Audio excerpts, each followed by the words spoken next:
వెళ్ళిపోతే టాలీవుడ్ లో నిర్మాతలు అలాగే ఎగ్జిబిటర్ల పర్సంటేజ్ ఫైట్ మెగాస్టార్ చిరంజీవి దగ్గరకు చేరింది. కాసేపట్లో ఎగ్జిబిటర్లతో చిరంజీవి భేటీ కానున్నారు. ఎగ్జిబిటర్స్ డిమాండ్ చేస్తున్న పర్సంటేజ్ విధానంపై చర్చించనున్నారు. ఫిల్మ్ ఛాంబర్ ఆధ్వర్యంలో వేసిన కమిటీ సూచనలపై ఎగ్జిబిటర్లు అసంతృప్తిగా ఉన్నారు.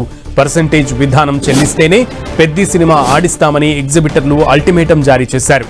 పర్సంటేజ్ సమస్యను పరిష్కరించడానికి జూన్ నెలాఖరు వరకు గడువు కోరింది కమిటీ. దీనికి ఎగ్జిబిటర్స్ ససేమిరా అంటున్నారు.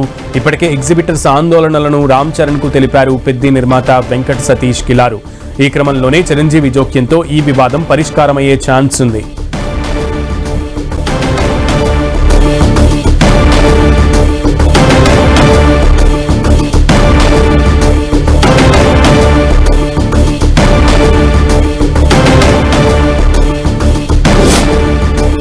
రైట్, మెగా ఇంటికి పంచాయతీ చేరింది. అటు నిర్మాతలు ఇటు ఎగ్జిబిటర్స్ మధ్య ఎటు తేలని పంచాయతీగా ఉన్న దీనిని ఇప్పుడు మెగాస్టార్ ఇంటి గుమ్మం తొక్కడంతో చిరంజీవి కాసేపట్లో వారిని కలవబోతున్నారు. మరి ఈ పంచాయతీకి ఫుల్ స్టాప్ పడుతుందా లేదా అనేది అయితే వేచి చూడాలి. పూర్తి సమాచారం మా ప్రతినిధి వెంకట్ని అడిగి తెలుసుకుందాం. వెంకట్,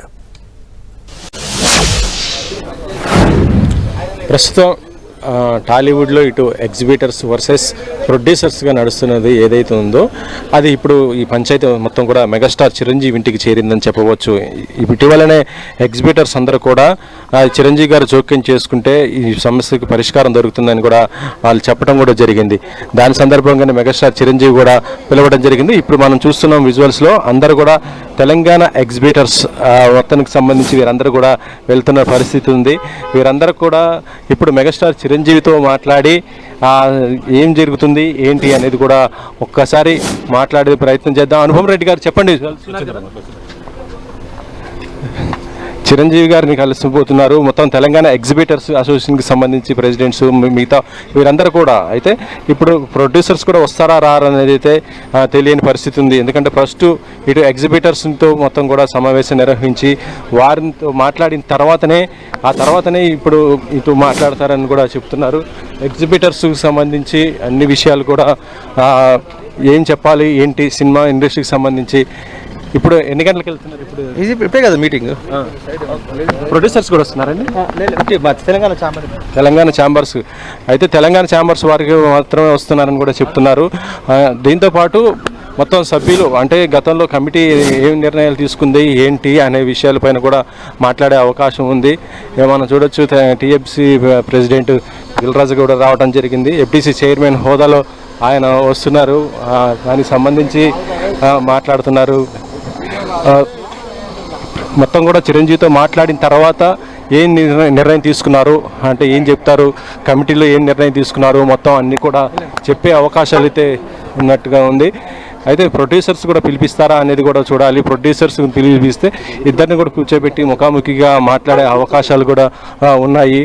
మరి ఇప్పుడు పర్సంటేజ్ విధానంలో ఏ విధంగా నిర్ణయం తీసుకుంటారు? ఎందుకంటే ప్రస్తుతం చూస్తుంటే ఈ పర్సంటేజ్ విధానం దేశవ్యాప్తంగా ఉన్నది. కేవలం 2 తెలుగు రాష్ట్రాల్లో మాత్రమే పర్సంటేజ్ విధానం లేకపోవడంతో ఎగ్జిబిటర్స్ తీవ్ర అసంతృప్తి కూడా వ్యక్తం చేస్తున్న పరిస్థితి ఉంది. ఎందుకంటే రెంటల్ సిస్టమ్ వల్ల తమకు సింగిల్ స్క్రీన్స్ మొత్తం కూడా లాస్ అవుతున్న పరిస్థితి ఉంది. అదే మల్టీప్లెక్స్లో అయితేనేమో సినిమాలకు సంబంధించి మొత్తం కూడా వాళ్ళకి పర్సంటేజ్ ఇస్తున్నారు. సింగిల్ స్క్రీన్స్కి మాత్రం వచ్చేటానికి ఎందుకు అమలు చేయలేకపోతున్నారు ఏంటి అనేది కూడా వాళ్ళు ప్రశ్నిస్తున్నారు.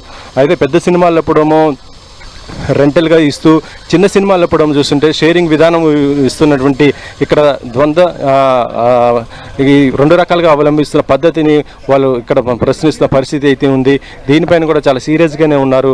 అయితే కమిటీలో ఫిలిం ఛాంబర్లో తీసుకున్న కొన్ని నిర్ణయాలు కూడా ఎగ్జిబిటర్స్కి మాత్రం తీవ్ర అసంతృప్తికి గురి చేయడం కూడా జరిగింది. అందుకనే వాళ్ళు ఇటీవలనే మరొకసారి ప్రెస్ మీట్ కూడా ఏర్పాటు చేసి పెద్ద సినిమా నుంచే పర్సంటేజ్ విధానం అమలు చేయాలని కూడా వాళ్ళకు డిమాండ్ చేస్తున్న పరిస్థితి ఉంది.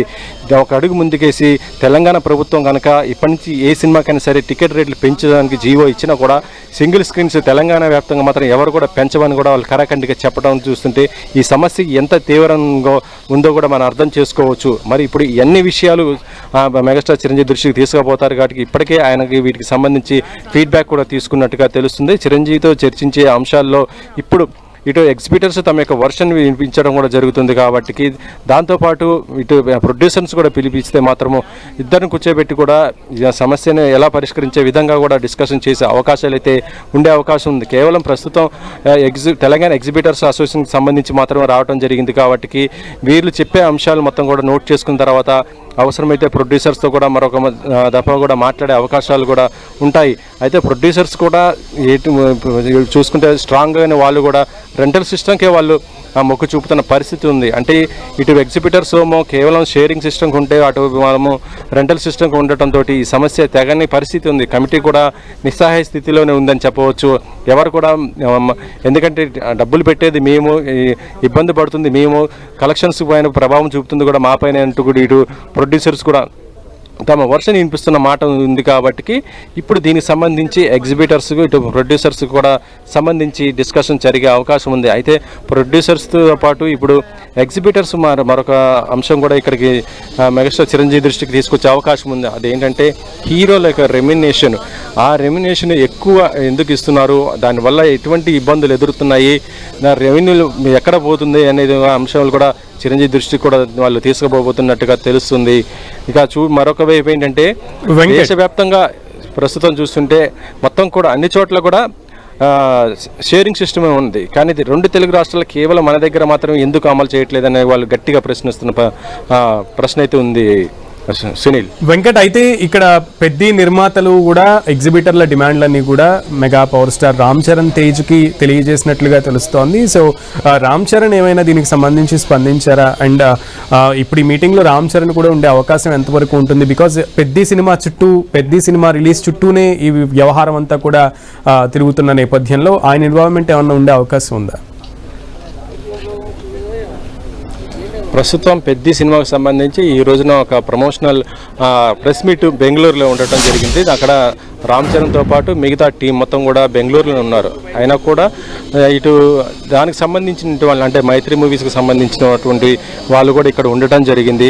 వాళ్ళు కూడా వచ్చే అవకాశాలు అయితే ఉన్నాయి. అయితే ప్రస్తుతం అయితే ఇది ఇక్కడ జరుగుతున్న సమావేశం కేవలం ఎగ్జిబిటర్స్తో మాత్రమే అనేసి కూడా వాళ్ళు చెప్తున్న పరిస్థితి ఉంది. ఎగ్జిబిటర్స్ తమ యొక్క వర్షన్ మెగాస్టార్ చిరంజీవికి వినిపించిన తర్వాత ఆ తర్వాత ఇప్పుడు ప్రొడ్యూసర్స్ కూడా పిలిచే అవకాశం ఉంది. అయితే వాళ్ళు రేపు కానీ వచ్చే అవకాశం ఉన్నట్టుగా తెలుస్తుంది. ఇప్పటికే చిరంజీవి దగ్గరకు వచ్చే ముందు ఎగ్జిబిటర్స్ అందరూ కూడా సమావేశం అవడం జరిగింది. చిరంజీవి దగ్గర ఏ అంశాలు ప్రస్తావించాలి, ఎగ్జిబిటర్స్ ఎందుకు ఇప్పుడు షేరింగ్ సిస్టమ్ని వాళ్ళు కోరుతున్నారు, థియేటర్ల మనుగడ ఏ విధంగా ఉంది, మొత్తం ఎన్ని థియేటర్లు ఉన్నాయి ఏంటి అన్ని మొత్తం కూడా సమస్యను ఏ విధంగా ఉన్నాయి అనేది కూడా ఇక్కడ చెప్పే అవకాశం అయితే ఉంది. ఇది విన్న తర్వాత దీంతోపాటు ఇటు ప్రొడ్యూసర్స్ కూడా ఆయన మాట్లాడే అవకాశం ఉంది కాబట్టి వాళ్ళ యొక్క వర్షన్ కూడా తీసుకున్న తర్వాత ఇద్దరికి సమన్వయం జరిగే విధంగానే సమస్య పరిష్కారం కోసం అయితే కృషి చేసే అవకాశం ఉంది. ప్రస్తుతం అయితే పెద్దకి సంబంధించి ఇది కేవలం పెద్ద సినిమా టైంలో వస్తున్నటువంటి అంశం కాదు కాబట్టి ఇది మొత్తం కూడా ఇండస్ట్రీకి తర్వాత కూడా రిలీజ్ అయ్యి పెద్ద సినిమాలు ఉన్నాయి కాబట్టి ఈ సమస్య ఇప్పటితో దీనికి ఫుల్ స్టాప్ పెట్టిస్తే మంచిదన్న ఉద్దేశంతో మేము పనిచేస్తున్నాం తప్పితే పెద్దని టార్గెట్ చేయట్లేదని కూడా తెలంగాణ ఎగ్జిబిటర్స్ అయితే చెప్తున్న పరిస్థితి ఉంది. Sunil. Okay Venkat, keep updating as Venkat. Thank you.